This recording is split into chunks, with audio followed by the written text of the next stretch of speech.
Oh shit, here we go again. Não precisa falar nada, né? A gente vai investigar um pouco mais essa parte de arquivos. E meu objetivo aqui é revisar rapidamente como você escreve. A gente já viu na última aula, mas hoje eu vou ser um pouco mais objetivo. Vou te passar duas formas e depois você usa a sua imaginação para escrever. A gente vai investigar também um pouco mais sobre a função open e ver algumas configurações que a gente não viu nas últimas aulas, alguns modos de acesso, etc. E ver como que a gente obtém algumas informações, por exemplo, o tamanho do arquivo, o nome, se ele existe ou não, etc. Tá? Então tudo isso nesse vídeo. Lembrando que você pode acessar o card, aí tem o timeline bonitinho, eu vou colocar de tudo que eu vou fazer nesse vídeo. Para começar, eu vou mostrar para você onde que eu tô. Eu tô no diretório da nossa aula 31 e aqui a gente vai usar o arquivo main, ok? Basicamente, eu tenho esse mesmo terminal aqui à esquerda, para não ter que ficar abrindo e reabrindo ele, ou saindo e voltando no meu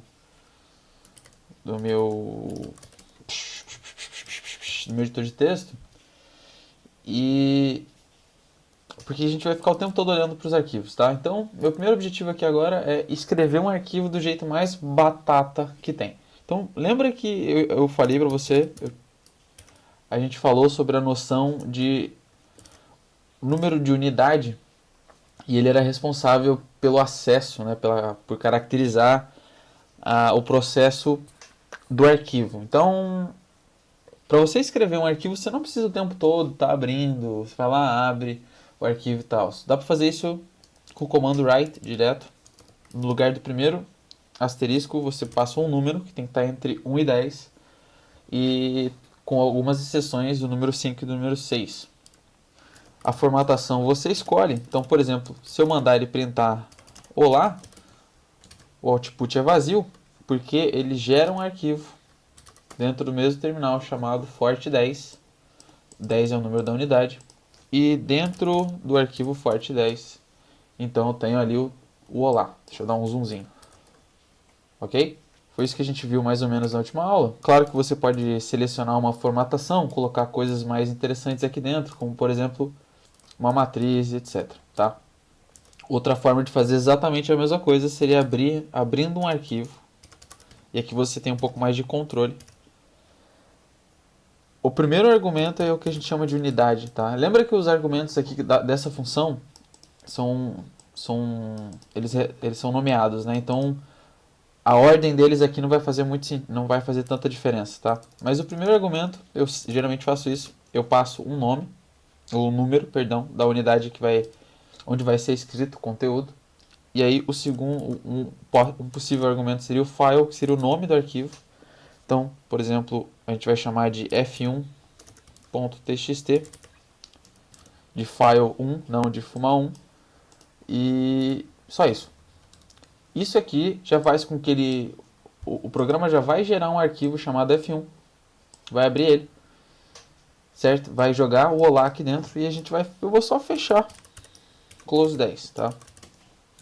Você vê que o output não saiu nada, mas lá dentro do arquivo, dentro da pasta onde eu tenho agora um arquivo chamado f1, cat no f1, e tá lá o olá dentro dele, tá? Você pode entrar e editar ele normalmente, tanto forte 10 quanto o VF1, certo? Beleza. Você tem que tomar um certo cuidado quando você abre um arquivo. Então repara só, por exemplo, se eu tô aqui, tô programando, etc, algumas linhas passam alguns códigos, algumas lógicas e você resolve abrir de novo esse arquivo F1 e você vai lá e escreve agora nele 1, por exemplo. O que aconteceu com o arquivo F1?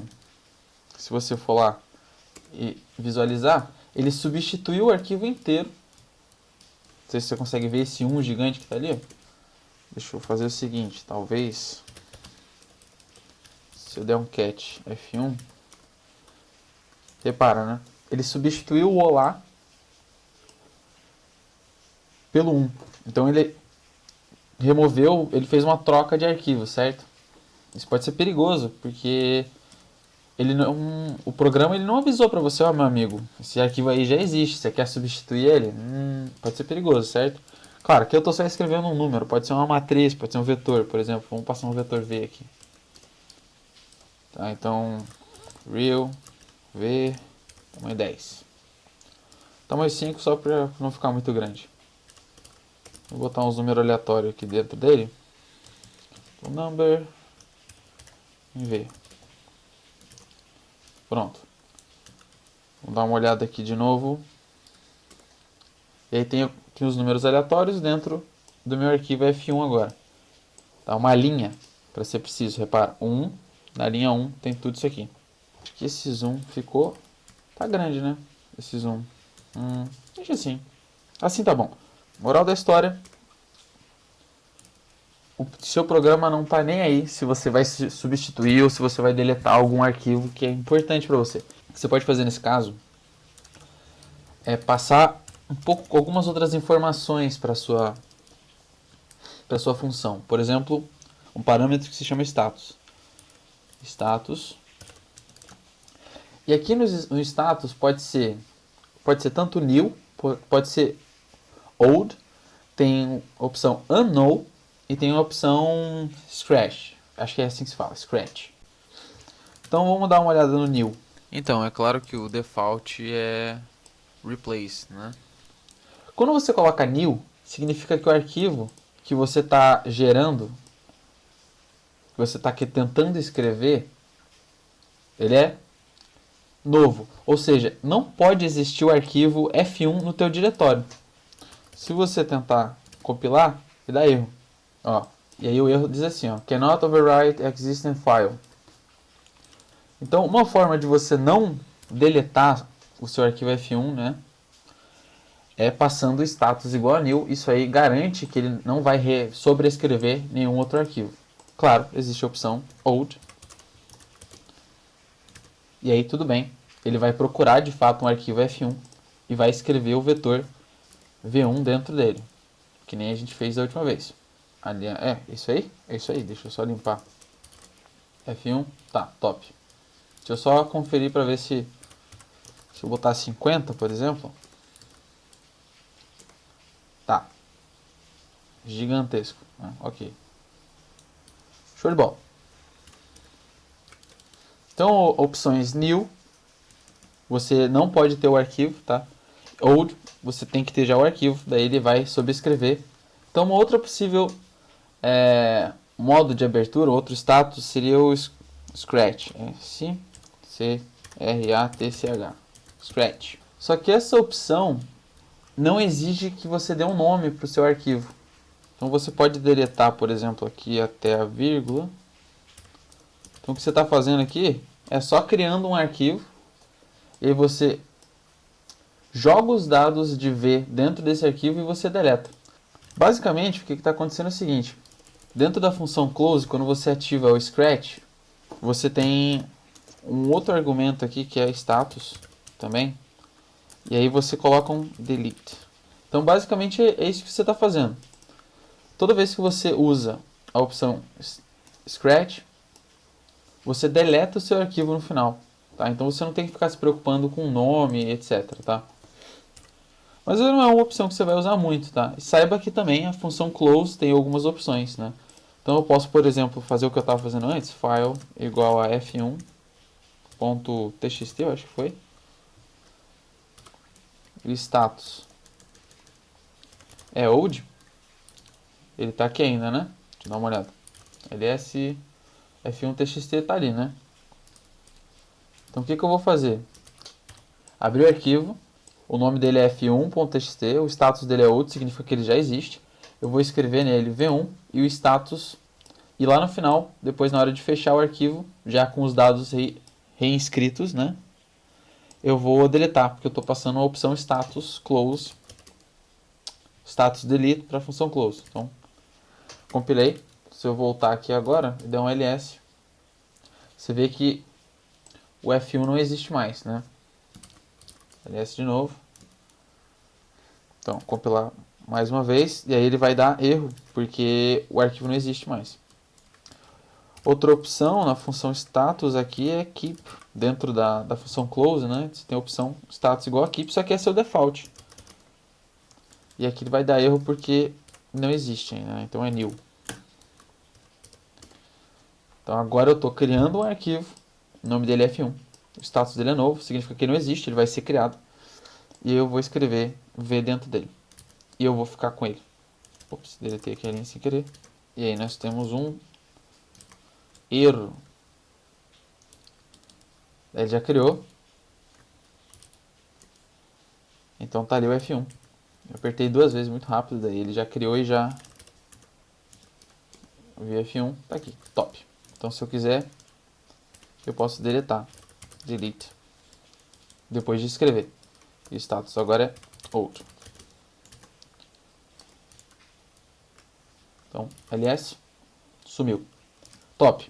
Então, são algumas opções que você pode manejar aí, se seu arquivo existe ou não, isso te dá alguma certa segurança, certo? Né? Próximo passo. Claro, esse status aqui você não vai usar ele com muita frequência, né? Dificilmente você vai ficar criando um arquivo para escrever e aí depois vai deletar ele automaticamente, mas lembra que o default aqui é sempre... Aí você pode se perguntar, pô, mas qual que é o default, né? O default é sobrescrever, ele vai sobrescrever o arquivo e se ele existe. Ele sobrescreve, se ele não existe, ele cria, tá? Mas ele sempre mantém. Então esse é o default. Então tá aqui de novo o nosso array. O que mais que tem? Então até aqui simples. Outra coisa é o seguinte, dois argumentos que são relevantes aqui. Tem o IO stat, que eu vou chamar de IO, e o IO message, que eu vou chamar de message. Quem são esses caras? Você pode estar se perguntando. Se acontecer alguma cagada no seu programa, se acontecer algum erro na hora da leitura, por exemplo, ou na hora de abrir, os valores de I/O são modificados. Então você cria uma variável que vai te dar alguma segurança, né? Então, por exemplo, integer I/O integer.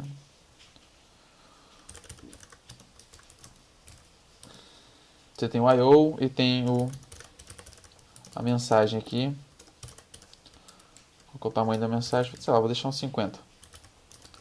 Esse argumento pode ser usado tanto na função open quanto na função write. Isso aqui é para garantir se existiu algum erro, algum problema no processo de abrir o arquivo, por exemplo. Né? Então aqui não teve erro nenhum, não vai dar nada. Então o que você faz no geral? O que é uma boa prática? Ok, abri um arquivo, eu vou checar se deu tudo certo. Então, se o I/O for diferente de 0, eu posso parar o meu programa e printar a mensagem. Presta atenção na anotação aqui. If I/O igual a 0, eu paro e printo a mensagem. A função stop pode receber um argumento que é tanto um número ou uma mensagem, tá? Então significa que ele vai achar algum erro aqui, se tiver, e vai printar esse erro pra gente. Nesse caso não tem. Então, por exemplo, se eu passasse...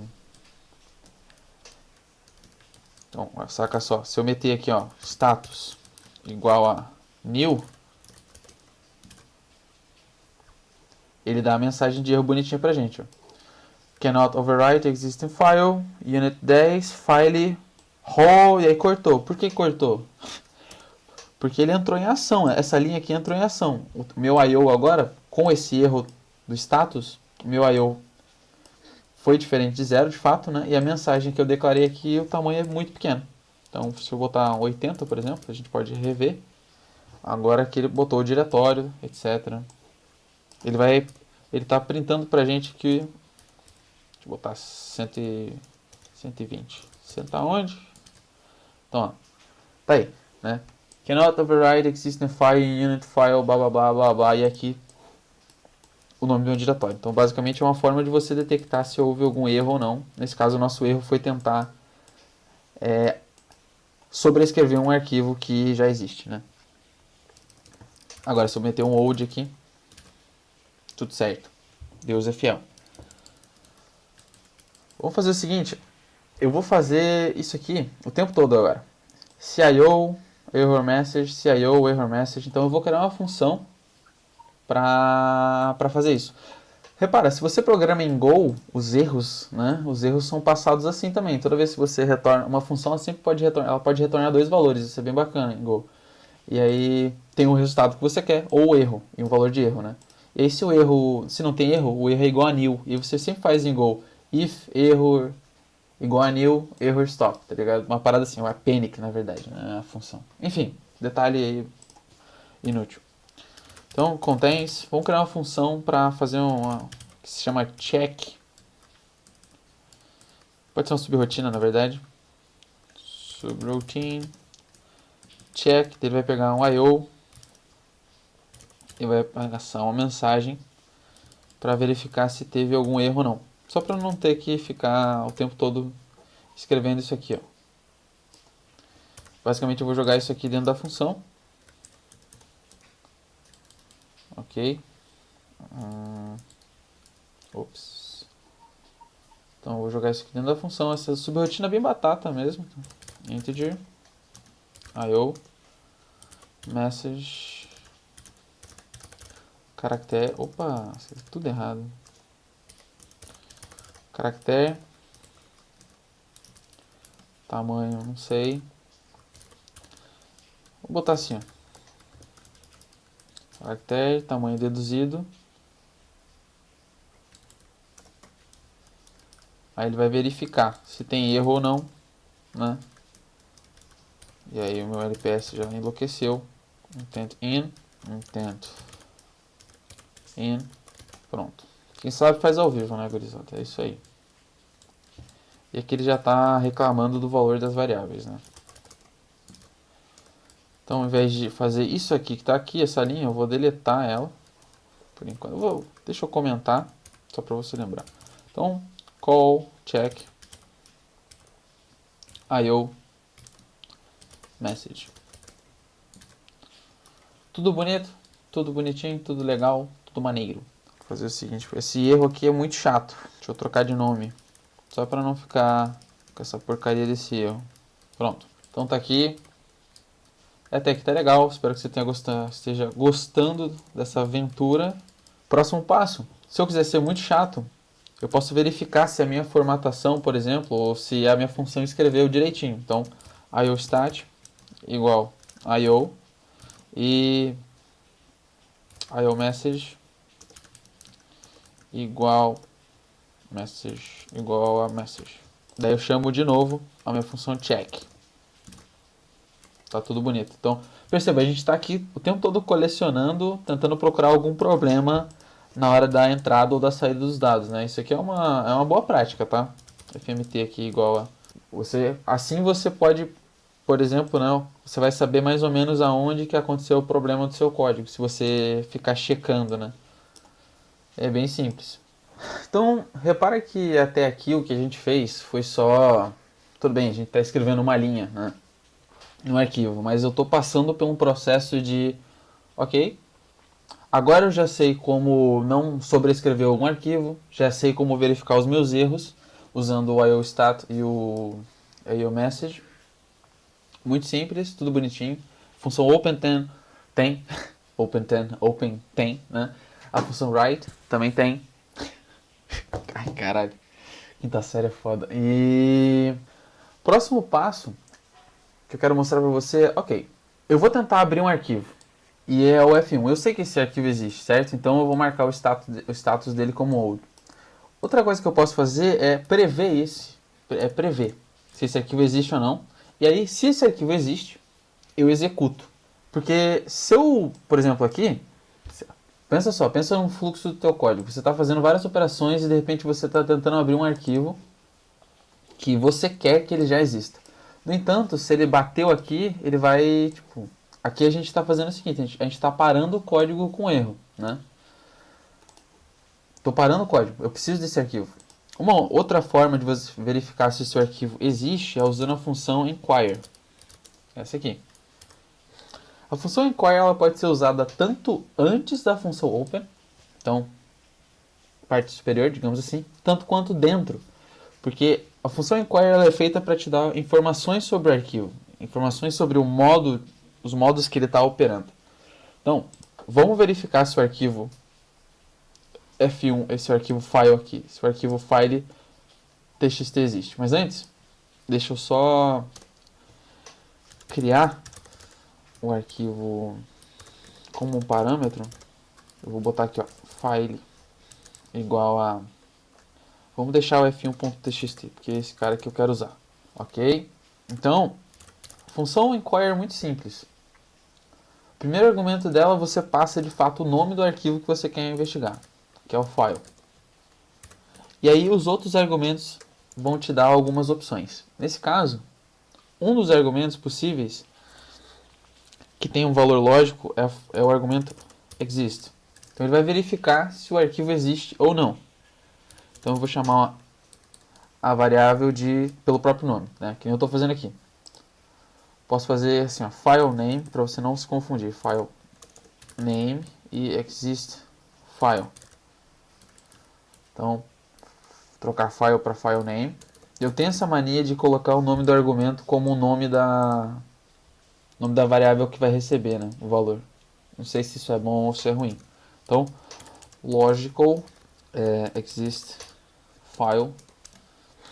Então, basicamente, a função inquire agora vai verificar, ok, eu tenho um arquivo no meu diretório, talvez eu tenha. Ou aqui, né, eu posso passar o diretório aqui, né, dir barra, né, vai ser uma outra forma de fazer. Então, inquire, file name, vou verificar se ele existe. Se ele existe, então, if exist file, eu posso executar o que está aqui embaixo. Then, ele vai executar tudo isso aqui e vai fechar. And. Se ele existe, executa. Else, and if, ele vai printar na tela, por exemplo, o arquivo não existe. Show. Arquivo existiu, top. Vamos, por exemplo, vamos passar aqui, ó, file name, vamos passar o nome errado. Não, vamos pegar um pedaço do nome só. Do 1 até 1, 2, 3. Tipo, eu tô passando de fato um arquivo que se chama F1. Ah, agora que eu tô chamando... Ah, eu posso fazer aqui, ó. Deixa eu só mudar esse aqui pra file name. Pronto. E vamos dar um tab aqui. E vamos dar um tab aqui. Tá, então o que eu tô fazendo? Eu tô verificando se esse arquivo existe. Eu tô passando de propósito um nome errado. Sei lá, fiz alguma cagada. Ou essa função recebeu um arquivo de uma outra função e essa função, pô, escreveu errado. E aqui eu tô verificando se ele existe ou não. E nesse caso ele não existe, né? Arquivo não existe. Então eu não tenho erro no meu programa agora, né? Repara, o erro não acontece mais. O que está acontecendo é que o meu if está me salvando, digamos assim, de algum erro. Vou tirar esse zoom. Então, isso é uma forma. E claro, tem outras utilidades, tem outros argumentos, a gente já vai ver isso. Mas por enquanto, deixa assim. Esse código vai ficar bem grande, tá? Deixa eu comentar para você agora o seguinte. O que a gente fez até aqui, a gente já sabe algumas coisas interessantes. Tem outros argumentos da função open, por exemplo, e eu vou passar para você agora. Então, status já foi, file já foi, o próximo é action. E aqui tem 3 modos possíveis: read, write, e aí tem o read barra write. Eu acho que é barra ou é só read write, não sei, tá? Basicamente isso aqui vai prevenir com que você faça alguma cagada aqui dentro. Por exemplo, você vai, sei lá, escrever no arquivo. Eu não quero. O meu modo, eu abri agora o arquivo, a unidade 10. O meu modo é apenas leitura. Se eu tentar compilar esse código, repara que eu estou tentando escrever nele, mas eu estou passando action read. Então isso aqui vai me retornar um erro. Aí, ó.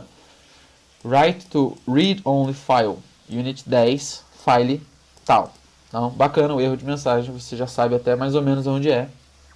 Você vai aqui na unidade 10 e tá. E eu estou usando, lembrando que eu estou usando para compilar esse programa, eu estou usando o IFX.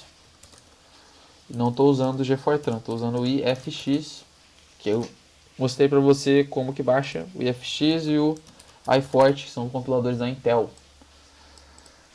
Então talvez as mensagens do iForte sejam um pouco diferentes. Depois a gente testa isso, tá? Mas agora, lembrando, então eu tenho a minha ação. Se eu passar a ação write, você pode verificar que o código vai funcionar normalmente, né? Todos os dados estão sendo empurrados para dentro do arquivo. Outra parada é o seguinte, repara que quando você começou a usar a função open, o modo, você já tem opções que são defaults, certo? Então o status é unknown, tanto faz. A ação no caso é read/write. Opa, não tem a barra, é só read/write. Então você pode tanto escrever nesse arquivo quanto você pode ler, né? Nesse caso aqui a gente está só escrevendo, verificando os status e etc. Deixa eu dar um espaçamento que as coisas estão começando a ficar apertadas. Então a gente já viu aqui o status também pode ser keep, né? Que é o default, nada vai mudar. Se eu voltar aqui e tentar verificar, eu tenho o arquivo F1 ali, ver F1. Então tá aqui os dados printados, ok? Nada mudou.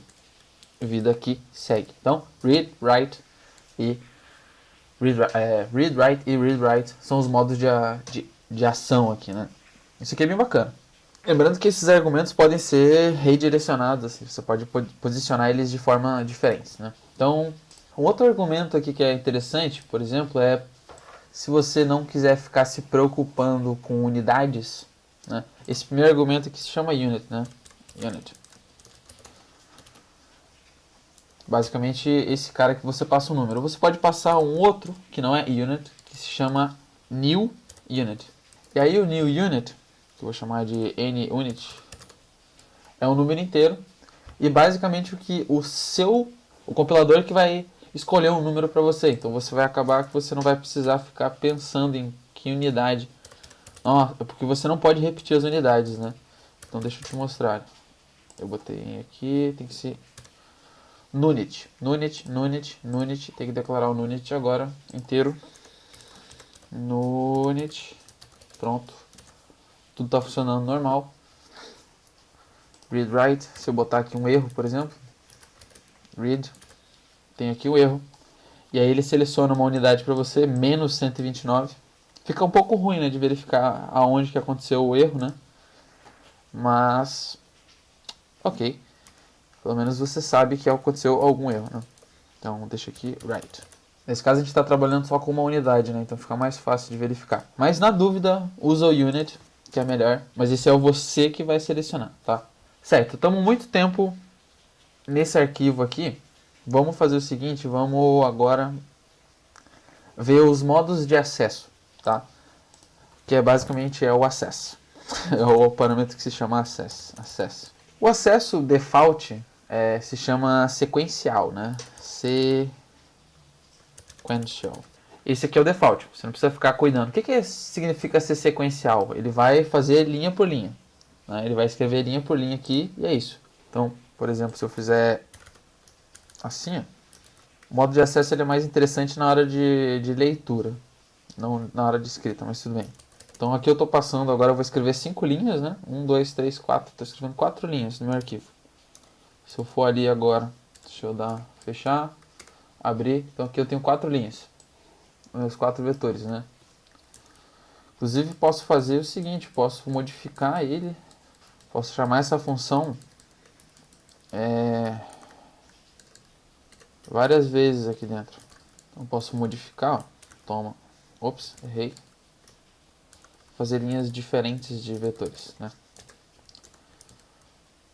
Aqui o arquivo já mudou para mim, já alterou, tá vendo? Então eu tenho aqui as 5 linhas, 4 linhas, perdão, então em modo sequencial. Um modo que eu acho muito interessante é o modo stream.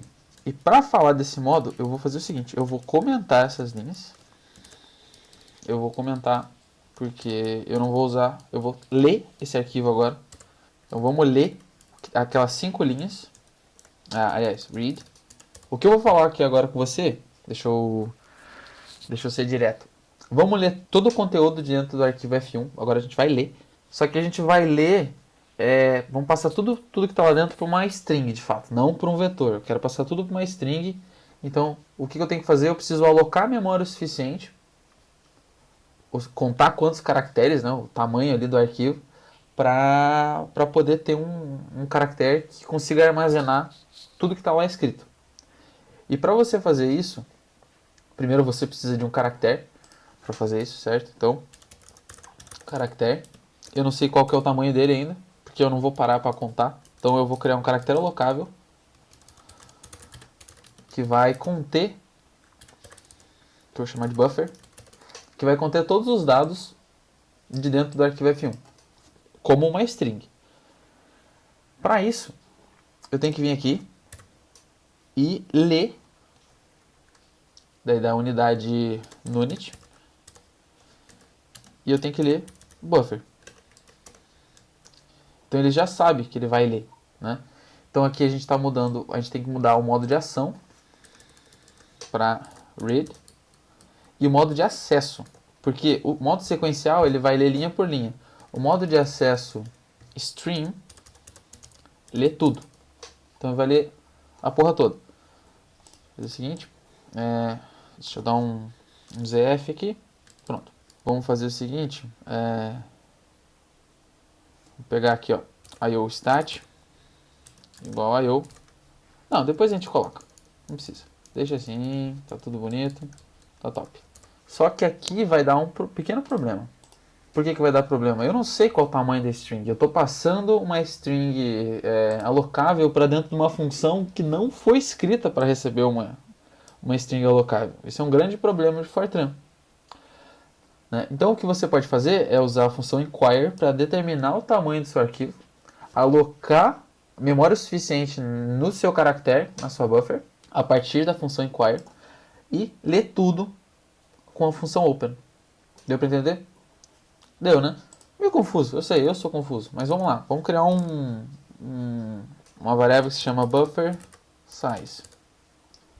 Quanto que vale? Não sei. Mas a função inquire, dentre tantos argumentos, tem um que se chama size, que ele vai determinar o tamanho do arquivo. E aí a gente vai passar aqui para ela buffer size.